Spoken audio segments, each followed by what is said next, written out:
તૃતીય સ્કંધના 33મા અધ્યાય, દેવહૂતિ માતાને તત્વજ્ઞાન થયું અને મોક્ષ પદની પ્રાપ્તિ થઈની વાત છે.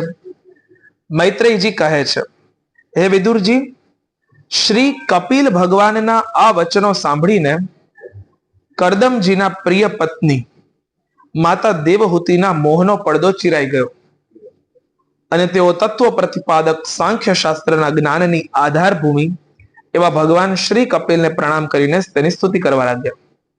અને દેવહૂતિ માતાએ સ્તુતિ કરી, હે કપિલ, બ્રહ્માજી તમારા જ નાભી કમળમાંથી પ્રગટ થયા હતા. તેમણે પ્રલય વેળાના જળમાં શયન કરનારા તમારા પંચભૂત, ઇન્દ્રિય, શબ્દ વગેરે વિષયો અને મનોમય વિગ્રહનું કે જે સત્વ વગેરે ગુણોના પ્રવાહથી યુક્ત છે તે સત સ્વરૂપ અને સર્વનું કારણ છે તેનું જ ધ્યાન ધર્યું હતું. તમે નિષ્ક્રિય સત્ય સંકલ્પ સમસ્ત જીવોના પ્રભુ છો. હજારો અચિંત્ય શક્તિઓથી સંપન્ન છો. પોતાની શક્તિને ગુણ પ્રવાહ રૂપે બ્રહ્મા વગેરે અનંત મૂર્તિઓમાં વિભાજિત કરીને તેમના વડે તમે પોતે જ વિશ્વની રચના વગેરે કરો છો. હે નાથ, આ કેવી વિલક્ષણ વાત છે કે જેમના ઉદરમાં આ સઘળો પ્રપંચ પ્રલયકાળ આવતા લીન થઈ જાય છે અને જેઓ કલ્પના અંતે માયામય બાળકનું રૂપ ધારણ કરીને પોતાના પગના અંગૂઠા ચૂસતા ચૂસતા એકલા જ વડના વૃક્ષના પાંદડામાં શયન કરે છે, તેવા તમને મેં ગર્ભમાં ધારણ કર્યા. આ વાત આવી પેલી કરાર વિંદે ન પદાર વિંદમ મુખાર વિંદે વિનિવેશયંતમ વટસ્ય પત્રસ્ય પુટે શયાનમ બાલ મુકુંદમ મનસા સ્મરામી. કે જ કે બધો પ્રલય થઈ જાય, પ્રલયના સમુદ્રમાં તમે વડલાના પાંદડામાં એક બાળકના રૂપે એટલે વિસર્જનમાં સર્જનની સંભાવનાના રૂપે તમે દેખાવ છો. જે ભાગવતના અંતમાંનું વર્ણન છે માર્કંડેય મુનિને થાય છે. એટલે એમને સમજાઈ ગયું કે પ્રલય નથી થયો, આ પ્રલયમાં એક બાળક દેખાય છે, એટલે આ પાછું આખું એક વખત પાછું બનશે. તો લાગે છે કે દરેક વિસર્જનમાં સર્જન છે. તો એ પ્રલય કરનારા જે પરમ તત્વ છે એ જેમાં બાળક બનીને દેખાય છે એ પાછા મારા ગર્ભમાં હતા. એટલે હું પોતાની જાતને બહુ ધન્ય માનું છું. તમે પાપીઓનું દમન કરવા અને પોતાના આજ્ઞાંકિત ભક્તોનો અભ્યુદય કરવા, આ પરિત્રાણાય સાધુનામ વિનાશાય છે દુષ્કૃતા, આજ્ઞાંકિત ભક્તોનો અભ્યુદય કરવા, ઉદ્ધાર માટે સ્વેચ્છાથી દેહ ધારણ કરતા રહો છો. તેથી જેમ તમારા વરાહ વગેરે અવતાર થયા તે જ રીતે આ કપિલ અવતાર પણ મુક્ષુઓ માટે જ્ઞાન માર્ગ બતાવવા માટે થયો છે. કપિલ નારાયણ ભગવાન એવા છે કે જેમણે પ્રથમ વખત શરીર ધારણ કોઈ માતાના ગર્ભથી કર્યું ઇન ભાગવત સિક્વન્સ. એના પહેલા તો બધા સ્વતંત્ર થયેલા ભાઈ, તરત જ દેવહૂતિના માતાના ગર્ભથી એક પ્રોસેસથી થયા. બાકી તો વરાહ ભગવાન આમ નામ થયેલા, એવી બધી વાત છે. ઋષિ પણ આમ નામ થયેલા, એ તો થાંભલામાંથી થયા, એ જળમાંથી ચેતન પ્રગટ થયું. એને તો કમસે કમ આધાર કોઈ લીધો. કપિલ ઋષિના માતાજી કેવી રીતે ઉત્પન્ન થયા? મનુના દીકરી. એ ગર્ભથી થયા છે? નહીં, ભગવાનની વાત છે. કપિલ ભગવાન હતા. કપિલ ઋષિ તો ભગવાન સ્વયં પોતે હતા. પણ પેલા ઉત્તાનપાદ અને પ્રિયવ્રત અને આકુતિ, દેવહૂતિ અને પ્રસૂતિ, આમ 5 ભાઈ બહેન એ મનુ અને શત્રુપાદ થયા. એટલે એ પછી એમનો આખો વંશ થયો મનુ અને શત્રુપાનો. એમાં હજી એક દેવહૂતિનું ચાલે છે. દેવહૂતિને પેલા 9 દીકરીઓ થઈ અને પછી એમના કપિલ ભગવાન. તમારા નામોનું શ્રવણ કે કીર્તન કરવાથી તથા ભૂલે ચૂકે ક્યારેક ક્યારેક તમારું વંદન કે સ્મરણ કરવાથી જ કૂતરાનો માંસ ખાનારો ચાંડાલ પણ સોમયજ્ઞ કરનાર બ્રાહ્મણ જેવો પૂજનીય થઈ જાય છે. પછી તમારું દર્શન કરવાથી મનુષ્ય કૃતકૃત્ય થઈ જાય, એમાં તો કહેવાનું જ શું. તે ચાંડાલ પણ એ જ કારણે સર્વશ્રેષ્ઠ છે કે તેની જીભના અગ્રભાગ પર તમારું નામ વિરાજમાન છે. જે શ્રેષ્ઠ મનુષ્યો તમારા નામનું ઉચ્ચારણ કરે છે તેમણે તો તપ, હવન, તીર્થ સ્થાન, સદાચારનું પાલન અને વેદોનું અધ્યયન સર્વ કંઈ કરી લીધું છે. તમે સાક્ષાત પરબ્રહ્મ છો, તમે જ પરમ પુરુષ છો. વૃત્તિઓના પ્રવાહને અંતર્મુખ કરીને અંતઃકરણમાં તમારું ચિંતન કરવામાં આવે છે. તમે પોતાના તેજથી માયાના કાર્યભૂત ગુણ પ્રવાહને શાંત કરી દો છો તથા તમારા જ ઉદરમાં સમસ્ત વેદ તત્વ નિહિત છે અને આપ સાક્ષાત વિષ્ણુ સ્વરૂપ તમને હું પ્રણામ કરું છું. મૈત્રેયજી કહે કે માતાએ આ પ્રમાણે સ્તુતિ કરી અને પછી માતૃવત્સલ પરમ પુરુષ ભગવાન કપિલદેવજીએ ગંભીર વાણીમાં તેમને કહ્યું, માં, મેં તમને આજે સુગમ માર્ગ બતાવ્યો છે, તેનું અવલંબન કરવાથી તમે સત્વરે પરમ પદ પ્રાપ્ત કરી લેશો. તમે મારા આ મતમાં વિશ્વાસ કરો. બ્રહ્મવાદી લોકોએ આ માર્ગનું સેવન કર્યું છે. એના વડે તમે તમારા જન્મ મરણ રહિત સ્વરૂપને પ્રાપ્ત કરી લેશો.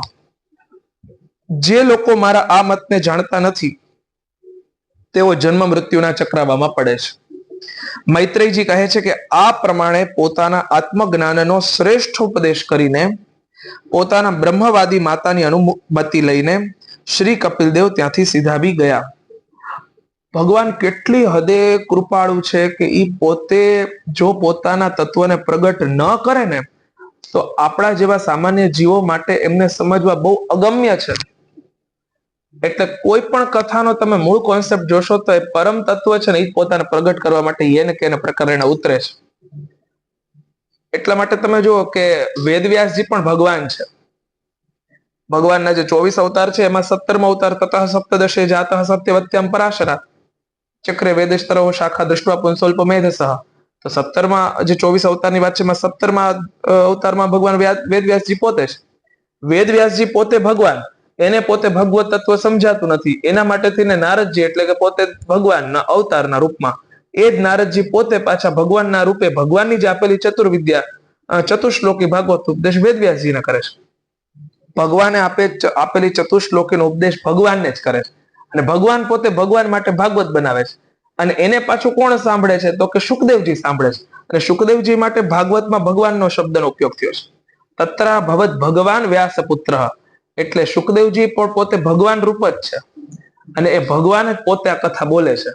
એટલે ભગવાને આપેલો ઉપદેશ ભગવાન સુધી પહોંચીને ભગવાન જ પોતે વ્યક્ત કરે છે અને એ જ પરંપરાથી ભગવાન આપણી સામે વ્યક્ત થાય છે. એટલે ભાગવત પોતે સ્વયં ભગવાન છે. એટલા માટે આ ભગવદ રૂપ છે. તો વાત એવી છે કે ભગવાનની કૃપા વગર ભગવાનને જાણવા એ અગમ્ય છે. એટલે એ કૃપા છે તો જાણી શકાય છે, બાકી અશક્ય છે. આવી રીતે ભગવાન છે પોતે કપિલદેવ ત્યાંથી સીધાવી ગયા. ત્યારે દેવહૂતિજી પણ સરસ્વતીના મુગટ સમા પોતાના આશ્રમમાં પોતાના પુત્ર ઉપદેશ કરેલા યોગ સાધન દ્વારા યોગનો અભ્યાસ કરતા કરતા સમાધિમાં સ્થિત થઈ ગયા. ત્રિકાળ સ્નાન કરવાથી તેમની વાંકડીયાળી લટો શ્વેત જટાઓમાં પરિણમી તથા ચીર વસ્ત્રોથી ઢકાયેલું તેમનું શરીર ઉગ્ર તપસ્યાને કારણે દુર્બળ થઈ ગયું. તેમણે પ્રજાપતિ કરદમના તપ અને યોગ બળથી મળેલા અનુપમ ગૃહસ્થીના સુખનો ત્યાગ કર્યો કે જે સુખ માટે દેવતાઓ પણ તલસતા હતા. જેમાં દૂધના ફીણ જેવા સ્વચ્છ અને સુકોમળ પથારીવાળા હાથીદાંતના પલંગ, સોનાના પાત્રો, સોનાના સિંહાસન અને તેમના કોમળ કોમળ ગાદીઓ પાથરેલી હતી તથા જેની સ્વચ્છ સ્ફટિકમણી અને મહામરકત મણીની ભીતોમાં રત્નોની બનેલી રમણી મૂર્તિઓ સહિત મણિમણ દીપક જળી રહ્યા હતા. જે ફૂલોથી લચી પડેલા અનેક દિવ્ય વૃક્ષોથી સુશોભિત હતો, જેમાં અનેક પ્રકારના પક્ષીઓનો કલરવ અને મદોન્મત ભમરાઓનો ગુંજારો હતો.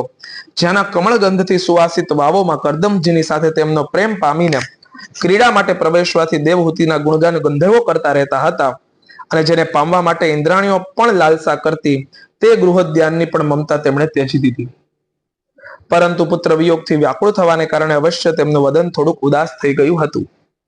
પતિના વનમાં ગયા પછી પુત્રનો પણ વિયોગ થવાથી તેઓ આત્મજ્ઞાન સંપન્ન હોવા છતાં પણ એવા વ્યાકુળ થઈ ગયા જેમ વાછરડું છૂટું પડી જવાથી તેને વહાલ કરનારી ગાય વ્યાકુળ થઈ જાય. પોતાના પુત્ર કપિલદેવ રૂપ ભગવાન શ્રી હરિનું ચિંતન કરતા કરતા તેઓ થોડાક દિવસોમાં આવા ઐશ્વર્ય સંપન્ન ઘરથી પણ ઉપરત એટલે કે વિરક્ત થઈ ગયા. પછી તેઓ કપિલદેવજીએ ભગવાનના ધ્યાન કરવા યોગ્ય જે પ્રસન્ન વદન કમળયુક્ત સ્વરૂપનું વર્ણન કર્યું હતું તેના એક એક અવયવનું તથા તે સમગ્ર રૂપનું પણ ચિંતન કરતા કરતા ધ્યાનમાં તત્પર થઈ ગયા. ભગવદ ભક્તિના પ્રવાહથી પ્રબળ વૈરાગ્યથી અને કર્મોના યથાયોગ્ય અનુષ્ઠાનથી ઉપજેલા બ્રહ્મનો સાક્ષાત્કાર કરાવનારા જ્ઞાન વડે ચિત્ત શુદ્ધ થઈ જવાથી તેઓ તે સર્વવ્યાપક આત્માના ધ્યાનમાં મગ્ન થઈ ગયા કે જે પોતાના સ્વરૂપના પ્રકાશથી માયાજનિત આવરણને દૂર કરી દે છે. એટલે જે માનસી સેવાનો જે કોન્સેપ્ટ છે ને, જે મનમાં શ્રી હરિના સ્વરૂપનું ધ્યાન કરવું, એ કપિલદેવજી આપ્યું કે તમે ચરણથી ધ્યાન કરતા કરતા મસ્તક સુધી પહોંચો અને એ જ સ્વરૂપનું નિત્ય ધ્યાન કરો. આ પ્રમાણે જીવના અધિષ્ઠાનભૂત પરબ્રહ્મજી શ્રી ભગવાનમાં જ બુદ્ધિની સ્થિતિ થઈ જવાથી તેમનો જીવભાવ નિવૃત્ત થઈ ગયો અને તેઓ સઘળા ક્લેશોથી મુક્ત થઈને પરમાનંદમાં નિમગ્ન થઈ ગયા. હવે નિરંતર સમાધિમાં સ્થિત રહેવાને કારણે વિષયોના સત્યપણાની તેમની ભ્રાંતિ દૂર થઈ ગઈ. પોતાના શરીરનું પણ સાનભાર રહ્યું નહીં. જેમ જાગી ગયેલા મનુષ્યને સ્વપ્નમાં જોયેલા પોતાના શરીરની સ્મૃતિ રહેતી નથી. તેમના શરીરનું પોષણ પણ બીજા વડે થતું હતું, પરંતુ કોઈ પણ પ્રકારનો માનસિક ક્લેશ નહીં હોવાને કારણે તે દુર્બળ થયું નહીં. તેમનું તેજ અધિક નિખરી ઉઠ્યું અને તે મેલને કારણે ધુમાડાયુક્ત અગ્નિની જેમ સુશોભિત થવા લાગ્યું. તેમના વાળ વિખરાઈ ગયા, માથા પરથી વસ્ત્ર સરકી ગયું, તો પણ નિરંતર ભગવાનમાં ચિત્ત પરવાયેલું રહેવાને કારણે તેમને પોતાના તપોયોગમય શરીરનું કશું જ સાનભાન ન હતું. કેવળ પ્રારબ્ધ જ તેમનું રક્ષણ કરતું હતું. આ પ્રમાણે કપિલદેવજીએ બતાવેલા માર્ગ વડે દેવહૂતિજીએ થોડાક જ સમયમાં નિત્યયુક્ત પરમાત્મા સ્વરૂપ શ્રી ભગવાનને પ્રાપ્ત કરી લીધા. જે સ્થળ પર તેમને સિદ્ધિ પ્રાપ્ત થઈ હતી તે પરમ પવિત્ર ક્ષેત્ર ત્રણેય લોકમાં સિદ્ધ પદ નામે પ્રખ્યાત થયું. એટલે એ જ અત્યારનું સિદ્ધપુર. સાધુ સ્વભાવના વિદુરજી યોગ સાધન થકી તેમના શરીરના સઘળા દૈહિક મળ દૂર થઈ ગયા. તે એક નદીના રૂપમાં પરિણમ્યા, કે જે નદી સિદ્ધ ગણો વડે સેવાયેલી બધા પ્રકારની સિદ્ધિ આપનારી છે. મહાયોગી ભગવાન કપિલજી પણ માતાજીની આજ્ઞા લીધા પછી પિતાજીના આશ્રમથી ઈશાન ખૂણા તરફ સીધા આવી ગયા. ત્યાં સ્વયં સમુદ્રે તેમનું પૂજન કરી તેમને સ્થાન આપ્યું હતું. તેઓ ત્રણેય લોકોની શાંતિ પ્રદાન કરવા માટે યોગ માર્ગનું અવલંબન કરીને સમાધિમાં સ્થિત થઈ ગયા. સિદ્ધો, ચારણો, ગંધર્વો, મુનિઓ અને અપ્સરાઓ તેમની સ્તુતિ કરે છે તથા સાંખ્યાચાર્યો પણ તેમનું સર્વ પ્રકારે સ્તવન કરતા રહે છે. એટલે કે ગંગા સાગર, બરોબર સાગરની સામે જ ભગવાનનું મંદિર છે. ગંગા સાગરમાં કપિલદેવજીનું ગંગા સાગર, બંગાળ. ગંગા સાગરમાં આમ સામે દરિયો ને અહીંયા તટ ઉપર ભગવાનનું મંદિર. અને ત્યાં જ પછી ઓલા સગરના પુત્ર પહોંચ્યા ને ત્યાં પછી ઓલા એમના બધાનું પેલું થયું ને પછી ગંગાજી. એટલે ગંગાજી ઉત્તરમાંથી છેક શિવજીની જટામાંથી આમ ગંગા સાગર સુધી ગયા. એટલે ફર્સ્ટ એન્ટ્રીમાં તો આખા ભારતમાંથી ક્રોસ થઈને ગયેલા, એવી વાત છે. તમારા પૂછવાથી મેં તમને ભગવાન કપિલ અને દેવહૂતિજીનો આ પરમ પવિત્ર સંવાદ સંભળાવ્યો. આ કપિલ દેવજીનો મત એટલે કે સાંખ્ય મત એ અધ્યાત્મ યોગનું ગૂઢ રહસ્ય છે.